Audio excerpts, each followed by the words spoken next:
Сау саламатсыздар ма, қымбатты достар? Көңіл көңілден су ішеді деген. Қарап отырсақ, мінсіз адам бар ма бұл өмірде? Кей адамдарды қарайтын болсақ, әр адамнан мін іздеп жүреді, иә? Қандай да кінәлауға жақын болып тұрады.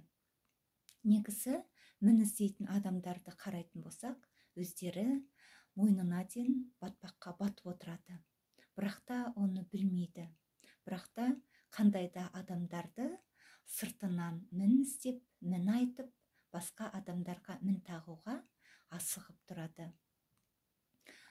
Бұндай адамдарды негізі алып қарайтын болсақ, өмірде жолдары болмаған адамдар деп те айтуға болады.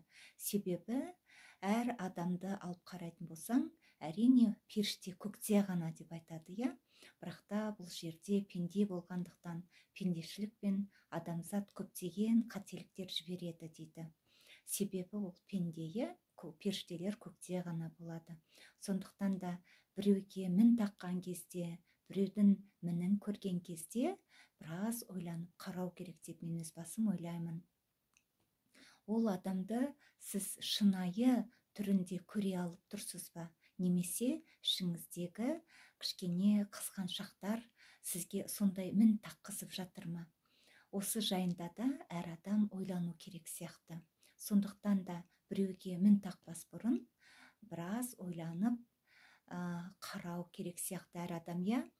Негізі осы мін тағатын адамдардың өздерінен талай мін бойдарынан табылып жатады.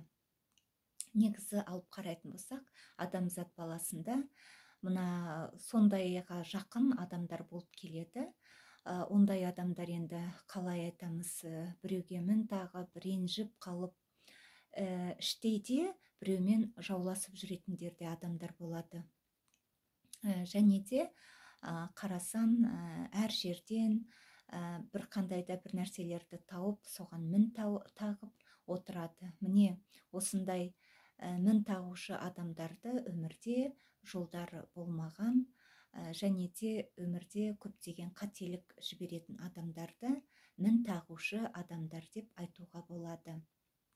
Мен бүгін сүйікті жар образында отырмын. Менің жолдасыма менің осындай болып жүргенім ұнайды.